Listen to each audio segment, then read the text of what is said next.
Yo, Wendy. Ça gen là. E mwen konnen nan tikati sa kon ya. Mwen konnen nan zon nan, mwen bandi nan zon nan biti. Mwen bandi nan zon nan. Ou même qui bandi. Qui bon ça frère? Mwen bandi la mwen konnen biti, mwen konnen nan ti zon sa.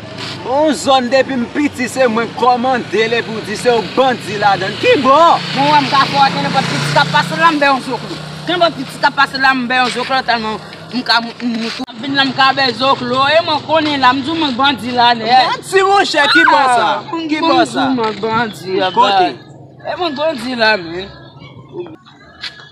Mwen bandi zon nan mon cher.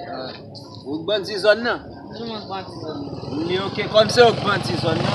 Ouais bon, mais gros petit là. Si c'est au bandi zone nan, ouais, monter me bali au zone. Bay moto sak mwen attendez.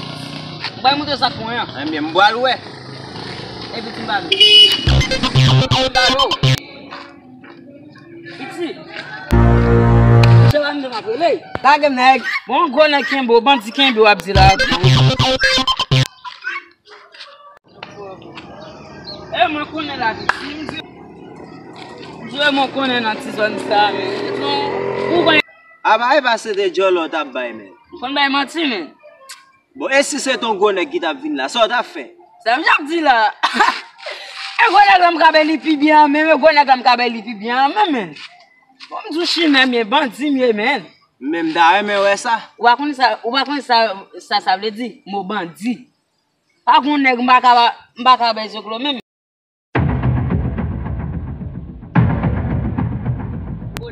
Mon gonek, mais moto ça prend neviti. Eh bien, boal ouais. Yo, A quoi c'est? yo la gem nèg. Ouais, faut quitter ce monde. Mes amis! Faut quitter ce monde. Ah ouais, ici, arrêtez.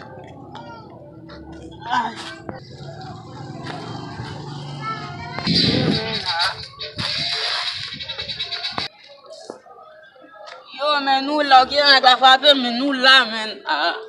Bon, on dit c'est au bandi zone. Bandi, qui boit ça nèg?